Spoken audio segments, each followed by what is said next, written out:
ధాన్యం కొనుగోలు విషయంలో రాష్ట్ర ప్రభుత్వం గుండె మీద చేసుకొని చెప్పాలి. ధాన్యం కొనుగోళ్ల కోసం నిధులు వెచ్చించేది రాష్ట్ర ప్రభుత్వ పైసలా, కేంద్ర ప్రభుత్వ పైసలా చెప్పాలి. ఇన్ని సంవత్సరాలు లేని ఇప్పుడు కొత్తగా ఈసారి కొనంటారా కేంద్ర ప్రభుత్వం?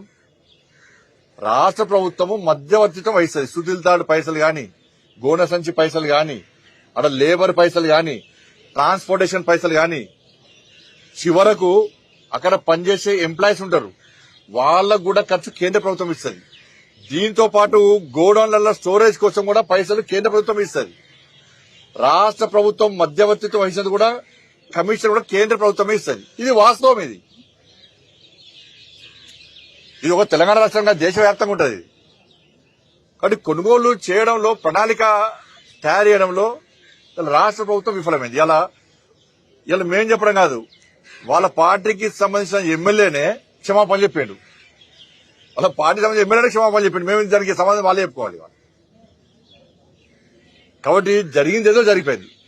భేషజాలకు పోకుండా నా విజ్ఞప్తి రాష్ట్ర ప్రభుత్వం కూడా ఈ విమర్శలు, ప్రతి విమర్శలు మానేసి ఇప్పటికైనా అందరు కలిసి సమన్వయంతోని అందరి సూచనలు, సలహాలు పాటించి యుద్ధ ప్రాతిపదికన కొనుగోలు ప్రారంభించి రైతులకు ఇబ్బంది కాకుండా కొనాల్సిన బాధ్యత రాష్ట్ర ప్రభుత్వం ఉంది. భేషజాలకు పోవద్దు. ఎవరిచ్చిన సూచనలు తీసుకోండి, దానిలో మంచి సూచనలు పాటించండి, సలహాలుంటే పాటించండి.